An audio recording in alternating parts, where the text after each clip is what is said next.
আসসালামু আলাইকুম ওরহমতুল্লাহি ওবারাকাতু।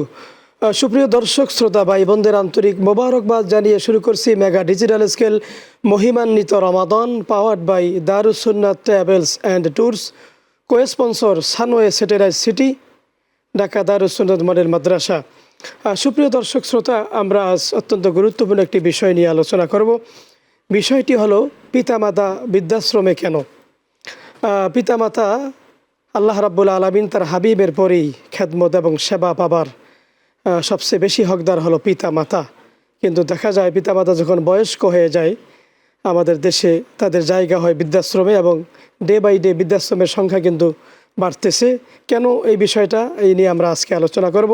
আমার সাথে রয়েছেন দুজন বিশিষ্ট ইসলামী চিন্তাবিদ, আমরা তাদের সাথে পরিচিত হব। আমার ডানে রয়েছেন দেশ বরেণ্য ইসলামী চিন্তাবিদ, লেখক ও গবেষক, জামিয়া মাদানিয়া বারিদারা মাদ্রাসার সম্মানিত মুহাদ্দিস মুফতি মাওলানা আমজাদ হোসেন হেলালি। আসসালামু আলাইকুম রহমতুল্লাহ। ওয়ালাইকুম আসসালাম রহমতুল্লাহ। কেমন আছেন? জি জি আলহামদুলিল্লাহ, আপনি ভালো আছেন? আল্লাহ রহমত ভালো আছি আলহামদুলিল্লাহ। আপনাকে স্বাগতম। জি আলহামদুলিল্লাহ। সুপ্রিয় দর্শক, আলোচক হিসাবে আমার সাথে রয়েছেন আরেকজন তরুণ ইসলামী চিন্তাবিদ, মুফতি আমজাদ হোসাইন তাকরিম, মুহাদ্দিস, জামিয়া ইয়াকুবিয়া হাবিবিয়া নবীনগর, সাভার, ঢাকা। আসসালামু আলাইকুম ওরহমতুল্লাহি। ওয়ালাইকুম আসসালাম রহমতুল্লাহ। কেমন আছেন? জি আলহামদুলিল্লাহ, আপনি কেমন আছেন? আল্লাহ রহমত ভালো আছি আলহামদুলিল্লাহ। ধন্যবাদ আপনাকে। তো মুফতি আমজাদ হোসেন হেলালি, আমরা আপনার কাছে যাব। পিতামাতার হকের ব্যাপারে আল্লাহ রাব্বুল আলামিন কোরআনে বলেছেন, নাহমাদুহু ওয়া নুসাল্লি আলা রাসূলিহিল কারীম। আউযু বিল্লাহি মিনাশ শাইতানির রাজীম। বিসমিল্লাহির রহমানির রহিম। وقضى ربك ألا تعبدوا إلا إياه وبالوالدين إحسانا صدق الله المولانا العظيم وصدق رسوله النبي الكريم। ধন্যবাদ জানাচ্ছি আপনাকে, আপনার মাধ্যমে আয়োজক বৃন্দ যারা আছেন সকলকে। আজকে মাহে রমজানের এই দিনে আপনি যে চমৎকার গুরুত্বপূর্ণ একটি বিষয় নির্বাচন করেছেন, এই জন্য আপনাকে ধন্যবাদ কর্তৃপক্ষ। শুকরান, জাযাকাল্লাহ। দেখুন, সর্বপ্রথম আমি যে বিষয়টি বলতে চাই যে মাহে রমজান চলছে। রাসূল আকরাম সাল্লাল্লাহু আলাইহি ওয়াসাল্লাম এক জায়গাতে বলেছেন যে মাহে রমজান পেল, নিজেকে ক্ষমা করাইতে পারলো না, জিবরিল আমিন বলেছেন সে হালাক হয়ে যাক, আল্লাহ রাসূল বলেছেন আমিন, তাহলে এটা নিশ্চিত কবুল হয়ে যাবে। আরেক জায়গায় বলেছেন যে মা বাবাকে পেল কিন্তু তাদেরকে সন্তুষ্ট করাতে পারলো না, জিবরিল আমিন বলেছেন তিনি ধ্বংস হয়ে যাক, আল্লাহ রাসূল বলেছেন আমিন। তাহলে এখান থেকে যে বিষয়টি বোঝা যায় যে একজন মানুষের উন্নতি, অগ্রগতি, সমৃদ্ধি ব্যক্তি জীবনে, পারিবারিক জীবনে, এটা পিতামাতার সেবার মধ্যে কিন্তু নিহিত রয়েছে। এবং পিতামাতাকে আল্লাহ তাআলা পবিত্র কোরআন হাকিম আপনি যদি দেখেন সূরা বনী ইসরাঈলের উক্ত আয়াতে আল্লাহ রাব্বুল আলামিন বলেছেন যে ওয়াকাদা রাব্বুকা আল্লা তা'বুদু ইল্লা ইয়্যাহু ওয়া বিল ওয়ালিদাইনি ইহসানা। আল্লাহ পাকের ইবাদতের পরে সবচাইতে গুরুত্বপূর্ণ যে বিষয়টি সেটা হলো পিতামাতার সেবা করা, খেদমত করা। পিতামাতার সেবা খেদমত আমি কিভাবে করব? ওনারা যখন যে পর্যায়ে আছেন ওই পর্যায়ে তাদের কাছে তাদের প্রয়োজনটাকে পৌঁছে দেওয়া, এটাই সেবা। এরকম নয় যে তার এখন পানি দরকার নাই, আপনি পানি এনে দিয়েছেন, এর নাম সেবা নয়। পিতামাতার যখন যা দরকার সেটা তার কাছে পৌঁছে দেওয়া, এটা হলো মূলত সেবা। আর এই সেবার দ্বারা কি হয়, এই যে উনি যে মানে আনন্দের একটা ঢেকুর দিয়েছেন, এটাই দোয়া। হাত তুলে কিন্তু দোয়া করতে হয় না। বিশ্ববরেণ্য কবি আল্লামা শেখ সাদী রহমতুল্লাহ আলাইহি বলে চমৎকার বলেছেন যে তুমি যদি দুনিয়াতে উন্নতি চাও তাহলে তুমি পিতামাতার সেবা করো। খেদমতে মা দর পদর কুন এখতিয়ার তাকে বাসি দর্দ আলম বখতিয়ার। খেদমতে মা দর পদর কুন সুবহ শাম তাকে বাসি দর্দ আলম নেকে দাম। তুমি যদি তোমার সুনাম সুখ্যাতি সারা বিশ্বে হয়ে যাক তুমি চাও, আর জমিনের বুকে আল্লাহ পাক মানুষদেরকে সর্বোচ্চ মর্যাদা দিয়েছেন, সম্মান দিয়েছেন। মানুষ সকলেই চায় নিজের প্রসিদ্ধি হোক, কোনো না কোনোভাবে হোক। আপনি জানেন যে এখন তো ভাইরালের যুগ, কোনো না কোনোভাবে কেউ না কেউ ভাইরাল হতে চায়। কীভাবে ভাইরাল হতে চায়? কেউ ভালোটা দিয়েও ভাইরাল হতে চায়, কেউ মন্দটা দিয়েও ভাইরাল হতে চায়।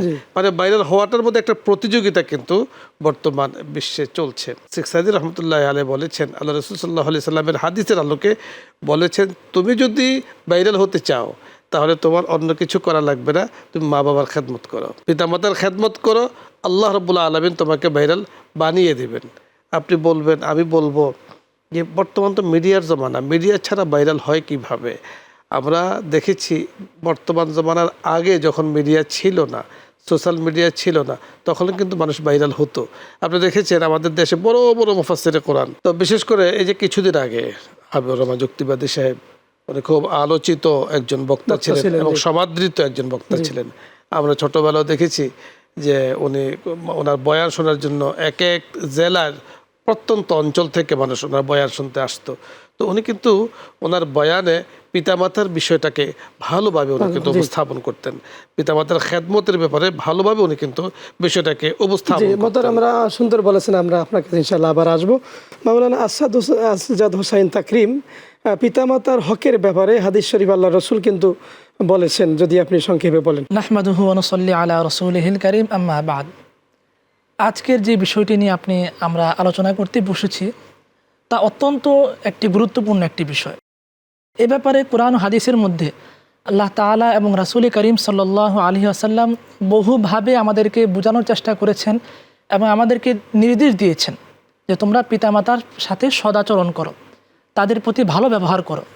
যেমন বুখারী এবং মুসলিম শরীফের মধ্যে একটি হাদিস রয়েছে, হযরত আব্দুল্লাহ ইবনে মাসউদ রাদিয়াল্লাহু তাআলা আনহু রাসূল করিম সাল্লাল্লাহু আলাইহি ওয়াসাল্লামকে জিজ্ঞাসা করলেন যে আল্লাহ রাসূল, দুনিয়ার মধ্যে সবচেয়ে উত্তম আমল কোনটি, উত্তম কাজ কোনটি? রাসূল সাল্লাল্লাহু আলাইহি ওয়াসাল্লাম বললেন যে সময় মতো নামাজ আদায় করা। এরপর ইবনে মাসউদ জিজ্ঞাসা করলেন যে এরপর কোনটি? দ্বিতীয় যে আমলটির কথা রাসূল সাল্লাল্লাহু আলাইহি ওয়াসাল্লাম বলেছেন সেটি হচ্ছে যে পিতামাতার সেবা করা। অর্থাৎ পিতামাতার সেবা প্রত্যেকটি মুসলমান সন্তান সন্ততি, প্রতিটি মুসলমান নরনারীর উপরই ফরজ। কেননা রাসূল করিম সাল্লাল্লাহু আলাইহি ওয়াসাল্লাম আল্লাহ তাআলার ইবাদত করার পরবর্তী স্থানকেই পিতামাতার সেবাকে প্রাধান্য দিয়েছেন। অপর আরেক হাদিসের মধ্যে রাসূল করিম সাল্লাল্লাহু আলাইহি ওয়াসাল্লাম বলেন যে পিতামাতা হয়তো তোমার জান্নাতে প্রবেশের কারণ হবে অথবা জাহান্নামে প্রবেশের কারণ হবে। এই হাদিসটি একটু বিস্তারিতভাবে যদি আমরা বুঝতে চাই, পিতামাতা জান্নাতের কারণ হবে যদি আমরা তাদের সেবা করে তাদের মাধ্যমে যদি আমরা জান্নাত লাভ করতে পারি, তাহলে পিতামাতাই হবে আমার জান্নাতে প্রবেশের কারণ। আর যদি তাদের সেবা করতে না পারি, নাফরমানি করি, অবাধ্য হই, তাহলে পিতামাতাই বদদোয়াই হবে আমার জাহান্নামে প্রবেশের কারণ, আমি যত বড় আল্লাহওয়ালাই হই না কেন। যেমন প্রখ্যাত বুজুর্গ তাবিঈ হযরত ওয়াইস কারনী রহমতুল্লাহি আলাইহির ঘটনা আমরা প্রসিদ্ধ, যে তিনি রাসূলের সাথে সাক্ষাৎ করতে চেয়েছিলেন। তিনি রাসূলের কাছে আরজ করেছিলেন যে হে আল্লাহ রাসূল, আমি আপনার সাথে সাক্ষাৎ করতে চাই। সাহাবী হওয়ার মর্যাদা তিনি লাভ করতে চেয়েছিলেন, অথচ তার মা ছিল বৃদ্ধ এবং অন্ধ।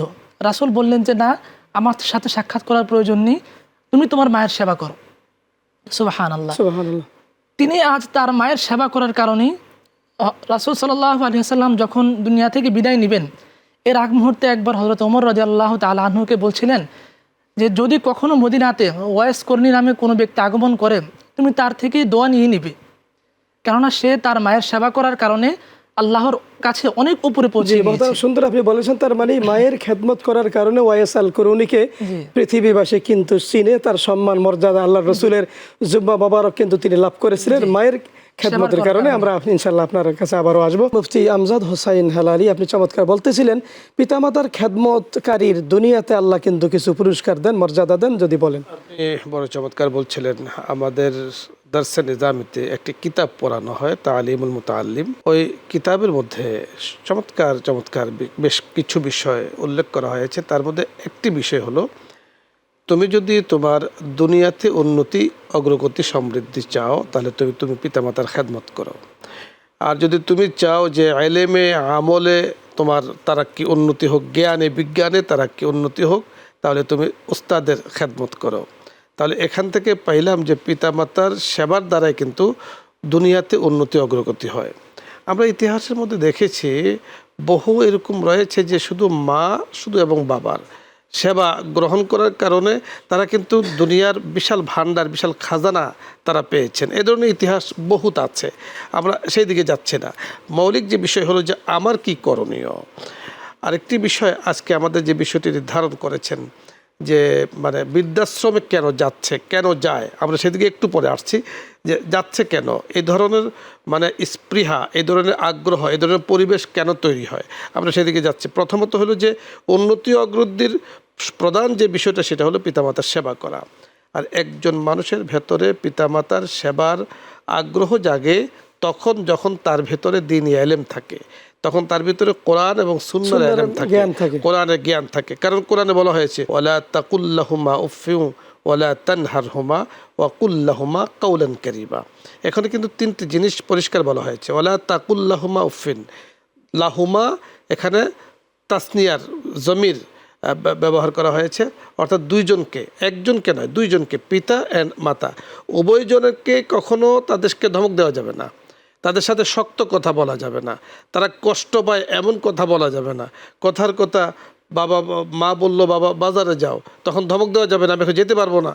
বাবা বললো সময় নাই। তুমি এই কাজটি করে দাও, তা বললো আমার সময় নেই, এই ধরনের কাজ করা যাবে না, এদের কষ্ট পায়। ধমক মানে কি? ধমক মানে তাদেরকে আলাদা ধমক দেওয়া না, তাদের হুকুম পালন না করা এবং কর্কশ ভাষায় সেটার উত্তর দেওয়া, এটাও কিন্তু জি। ধমকের অন্তর্ভুক্ত। শুক্রিয়া, আপনি সুন্দর বলেছেন। আমরা এরপরে আপনার কাছে আসবো, আমাদের যে পিতামাতা বৃদ্ধাশ্রমে কেন। তো মোহতারাম, আপনার কাছে আমি জানতে চাইবো যে আপনি তো ছেলে, আপনি একদিন পিতা হবেন। আপনার পিতামাতা যখন বয়স্ক হবে, বৃদ্ধ হবে, অসুস্থ, বেডে শুয়ে থাকবে, ওই সময় আপনি কি করবেন? আপনার কি করণীয়? জি, সুন্দর বলেছেন যে আসলে প্রতিটি সন্তানের মূল দায়িত্বই হচ্ছে পিতামাতার সেবা করা, পিতামাতার খেদমত করা। পিতামাতার খেদমত তার সন্তানের মধ্যে কিভাবে আসবে, এটা যদি আমরা লক্ষ্য করি, সেটা হচ্ছে যে প্রথমেই সন্তানকে দ্বীনি পরিবেশ, দ্বীনি শিক্ষা সন্তানকে দিতে হবে। তাকে আপনি ইঞ্জিনিয়ার বানান, ডাক্তার বানান, বড় ব্যারিস্টার বানান, কোনো অসুবিধা নেই, কিন্তু প্রাথমিক শিক্ষাটা, দ্বীনি শিক্ষা তার মধ্যে থাকতে হবে। দ্বীনি শিক্ষার অভাব যদি হয়, দ্বীনি শিক্ষা যদি সন্তানের মধ্যে পরিপূর্ণভাবে না আসে, তাহলে সেই সন্তান কখনোই তার পিতামাতার সেবা করবে না। সন্তান যখন পিতামাতা বৃদ্ধ হবে, তাকে বৃদ্ধাশ্রমে রেখে আসতে বাধ্য হবে, কেননা তার মধ্যে দ্বীনি শিক্ষা নেই, পিতামাতার মর্যাদা পরিপূর্ণভাবে সে জানে না। জি, আপনি কি করবেন? আপনার পিতামাতা যখন বয়স্ক হয়ে যাবে, আপনার কাছে আপেল খাইতে চাবে, এমন চাইছে ছানা খাইতে চাবে, আপনি তখন কি করবেন? তখন আমার মূল দায়িত্বই হবে যে কিভাবে পিতামাতাকে সন্তুষ্ট করা যায়, তাদের মাধ্যমে কিভাবে আমি জান্নাত লাভ করতে পারবো, সেই কাজগুলোই আমাকে ঘন ঘন করতে হবে। আপনার যদি সাধ্য নাই, আপনি এমন একটা জিনিস চাইছে, আপনার সাধ্য নাই, তখন আপনি কি করবেন? আমার সাধ্য না থাকলেও আমি চেষ্টা করব যতটুকু সম্ভব হয়, সাধ্যের মাধ্যমে রেখে যতটুকু সম্ভব হয় বুঝায় দেওয়া উচিত যে আব্বা আম্মা, আপনি তো বলছেন, আমি যা পেরেছি এনে দিয়েছি, বাকিটা আমি ভবিষ্যতে চেষ্টা করব। হ্যাঁ, এইরকমই তো হওয়া উচিত। যে এমনটাই হওয়া উচিত। যেমন একটি ঘটনা প্রসিদ্ধ রয়েছে যে হযরত মুআবিয়া রাদিয়াল্লাহু তাআলা আনহুর মা যখন ইন্তেকাল করলেন, তখন তিনি আফসোস করতে লাগলেন যে হায় হায়, আমার তো জান্নাত আমি হারিয়ে ফেলেছি। জান্নাত লাভের যে মাধ্যম, এর মধ্যে অন্যতম একটি মাধ্যম আমি হারিয়ে ফেলেছি, কেননা আজকে আমার মা ইন্তেকাল করেছে। এই কথা তিনি বলতে পেরেছেন কেননা তিনি তার বাবার খেদমত তিনি করেছেন, পরিপূর্ণভাবে আদায় করেছেন, দেখেই তিনি এই কথা বলছিলেন। আর দ্বিতীয় আরেকটি কথা হচ্ছে যে পিতামাতার সেবা পরিপূর্ণভাবে করার চেষ্টা করতে হবে, কেননা পরিপূর্ণভাবে যখন চেষ্টা করব, তখন পিতামাতা কখনোই সন্তানকে তার সাধ্যের বাইরে কোনো কাজ, কোনো আদেশ তাকে দিবেন না। শুক্রিয়া, জাযাকাল্লাহ। আবার আসবো মুফতি আমজাদ হোসেন হেলালি। পিতামাতার চেহারা দিকে তাকালে জান্নাতের হজের সওয়াব পাওয়া যায়। তো আমাদের মূল বিষয়টা যে পিতামাতা কিন্তু বৃদ্ধাশ্রমের সংখ্যাও বাড়তেছে, যাচ্ছে বেশি, কারণটা কি? আপনি চমৎকার বলছিলেন। আমাদের মূল বিষয়ে আমরা আসলাম যে পিতামাতা বৃদ্ধাশ্রমে যাচ্ছে কেন, বৃদ্ধাশ্রম ভরে যাচ্ছে। আমি আমার আলোচনার এক পর্যায়ে কিন্তু বলেছিলাম দিচ্ছে কেন, নিচ্ছে কেন। সন্তান পিতামাতাকে সেখানে নিচ্ছে তখনই যখন তার ভিতরে মানে দ্বীনি ইলম নাই, দ্বীনি ইলমের চর্চা নাই, দ্বীনি জ্ঞান নাই, জ্ঞানের চর্চা নাই। হয়তো বা ছোটোবেলা কিছু শিখেছে, কিন্তু পরবর্তী সে চর্চা নাই।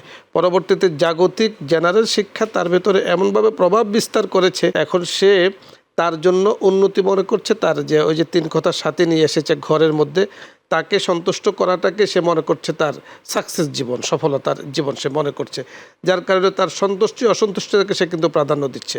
পিতামাতা যখন বুড়ো হয়ে যাচ্ছে, স্বাভাবিক কারণে তাদের একটু সেবা প্রয়োজন, তারা তো আর যুবক বয়সের মতো যা ইচ্ছা তাই করতে পারছে না, তাদের একটু গরম পানি করে দিতে হয়, তাদের একটু করতে হয়, এতে তার কাছে একটা বেজাল মনে হচ্ছে, একটা চাপ মনে হচ্ছে।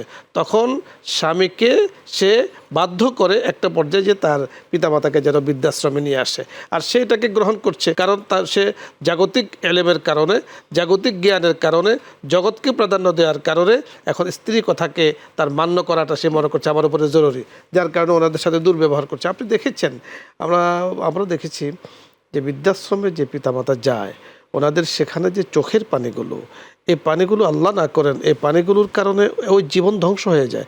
যারা পিতামাতাকে আজ পর্যন্ত বৃদ্ধাশ্রমে দিয়েছে, ওদের জীবনটা কিন্তু বড় কঠিনভাবে কেটেছে।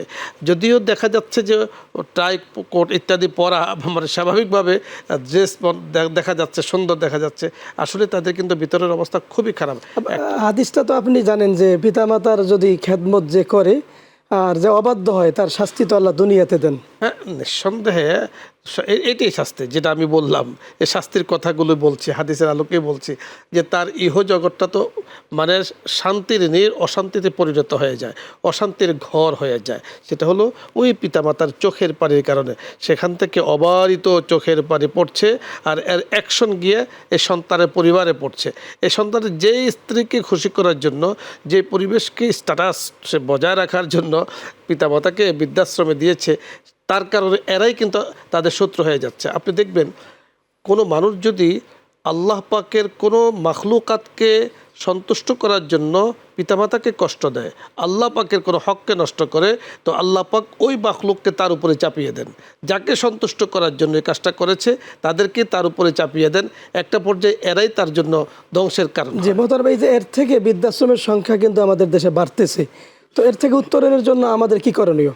আপনি চমৎকার বলছিলেন যে এর থেকে উত্তরণের জন্য প্রথম কথা হলো যে দিনী শিক্ষার, ঘরে ঘরে দিনী শিক্ষার ব্যবস্থা চালু করতে হবে। এখন আপনি বলবেন যারা শিক্ষিত হয়ে গিয়েছে এদেরকে পর্যাপ্ত পরিমাণে ঘরে তালিমের ব্যবস্থা করতে হবে। এবং আজকে এই যে মাই টিভিতে আমরা যে পিতামাতার অধিকার নিয়ে বা বৃদ্ধাশ্রমে যাচ্ছে কেন, এই বিষয়গুলো নিয়ে আলোচনা করছি, পর্যাপ্ত দিনই আলোচনা করতে হবে। পর্যাপ্ত দিনই সভা সমিতি সেমিনারের মধ্যে এই বিষয়গুলো আলোচনা করতে হবে, এর ক্ষতির দিকগুলো আলোচনা করতে হবে। আপনাকে আমাকে মনে রাখতে হবে, আমাদের দর্শক যারা আমাদের অনুষ্ঠান শুনছেন, মনে রাখতে হবে যে যদিও বাহ্যিক কিছুক্ষণের জন্য পিতামাতাকে সেখানে দেয়াটাকে মনে করছে আমার স্ট্যাটাস, আমার পরিবেশের জন্য পরিবেশ বান্ধব হয়ে যাচ্ছে, আসলে এটা ধ্বংসের প্রধানতম কারণ হয়ে যাচ্ছে। এটা তার পরিবার, তার জীবন, তার ধ্বংস। আমি দেখেছি অনেকে পিতামাতাকে বৃদ্ধাশ্রমে দিয়ে এসেছে, সেখান থেকে আসতেও পারে না, রাস্তায় রোড অ্যাক্সিডেন্ট হয়ে সেখানে কিন্তু শেষ হয়ে গিয়েছে। কেন? ওই চোখের পানির কারণে। পিতামাতার চোখের পানি যেমন দাম উন্নতির জন্য, চোখের পানি যেমন ধ্বংসের জন্য। আমার এক টিচার বলেছিলেন আমাদের ছাত্র জমানাতে, সে বলেছেন যে দেখো এখানে যে দরজা আছে আমরা দেখতে পাচ্ছি দরজাগুলো, বলে এই দরজাগুলো যেমন ঠিক পিতামাতা যদি সন্তানের জন্য দোয়া করে এটা কবুল হওয়া তেমন ঠিক, আবার বদদোয়া করে এটাও কবুল হওয়া তেমন ঠিক। আপনি জানেন যে রাসূল আকরাম সাল্লাল্লাহু আলাইহি ওয়াসাল্লাম বলেছেন যে কাউকে জুলুম করো না, কারণ মজলুমের দোয়া সরাসরি আল্লাহ তাআলার কাছে পৌঁছে যায়। আবার পিতামাতার ওনাদের দোয়া কিন্তু সরাসরি পৌঁছে যায়, নট হায়েল, কোনো ধরনের বাধা, কোনো ধরনের পর্দা এখানে কিন্তু থাকে না। শুকরিয়া, জাযাকাল্লাহ, আপনি সুন্দর বলেছেন, আপনাকে ধন্যবাদ। মোহতারাম, আপনাকেও ধন্যবাদ। সুপ্রিয় দর্শক, আপনারা দেখছেন মেগা ডিজিটাল স্কেল মহিমান্বিত রমাদান, powered by Darus Sunnah travels and tours, co-sponsor Sunway satellite city, Dhaka Darus Sunnah model মাদ্রাসা, সহযোগিতায় খেজুরবাগ দিনিয়া মাদ্রাসা কেরানীগঞ্জ ও খাদেম গ্রুপ। আমরা অনুষ্ঠানের একেবারে শেষ পর্যায়ে চলে এসেছি। পিতামাতার জন্য আমরা সবসময় দোয়া করব, সাধ্য অনুযায়ী আমরা তাদের খেদমত করব, তারা যেন আমাদের উপর বেজার না হন, অসন্তুষ্ট না হন, এদিকে আমরা প্রাণপণ চেষ্টা করব। বিশেষ করে রমজান মাসে যেন কোনোভাবেই আমরা এই বিষয়টা না করি এবং আল্লাহর কাছে তওবা করি, ভালো হয়ে চলবো। আল্লাহ রাব্বুল আলামিন সেই তৌফিক দান করুন। ইনশাআল্লাহ আগামী পর্বে নতুন কোনো বিষয়ে নতুন অতিথির সাথে দেখা হবে। আল্লাহ সুবহানাহু ওয়া তাআলা সে পর্যন্ত সকলকে ভালো রাখুন, এই কামনা শেষ করছি। আল্লাহ হাফেজ।